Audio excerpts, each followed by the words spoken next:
सर्वांसाठी घरे योजनेच्या नावानं घेतलेली दलाली. अहेरी लगतचा चेरपल्लीतील दोघांविरुद्ध अहेरी पोलीस स्टेशनमध्ये तक्रार दाखल.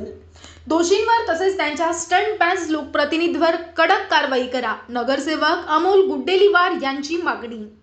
महाराष्ट्र शासनाच्या महसूल विभागाची सर्वांसाठी घरे या योजनेअंतर्गत 2011 पर्यंत शासकीय जमिनीवर असलेले निवासी अतिक्रमण नियमित करण्यात आले असून पात्र नागरिकांना सरकार मालकी पट्टे देण्यात येणार आहेत. या महत्त्वाकांक्षी योजना जाहीर झाल्यावर अनेक लाभार्थींनी अहेरी नगरपंचायतकडे अर्ज सादर केले. त्यानुसार पात्र लाभार्थींचा जागेचे सर्वे करण्याचे काम भूमी अभिलेख कार्यालय अहेरी तर्फे चालू करण्यात आले.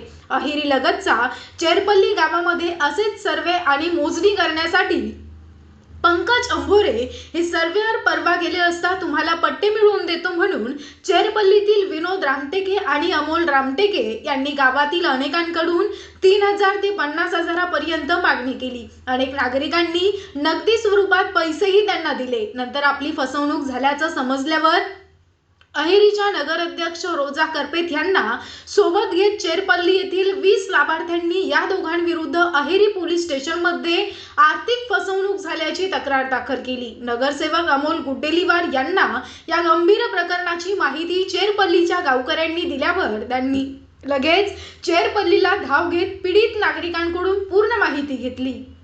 त्यांना हिंमत देत अहेरी पोलीस स्टेशन गाठून पोलीस निरीक्षक हर्षल एकरे साहेबांची भेट घेऊन संपूर्ण घटनाक्रम सांगितला.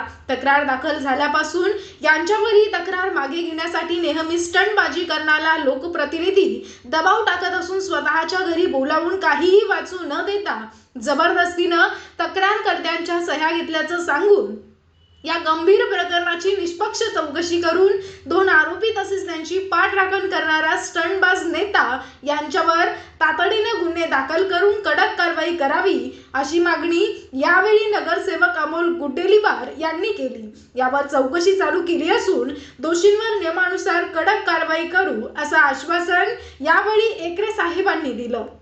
यामुळे समोर हे प्रकरण वाढून अनेक लोक गजाआड होणार असल्याची जोरदार चर्चा सध्या अहेरी परिसरामध्ये चालू आहे.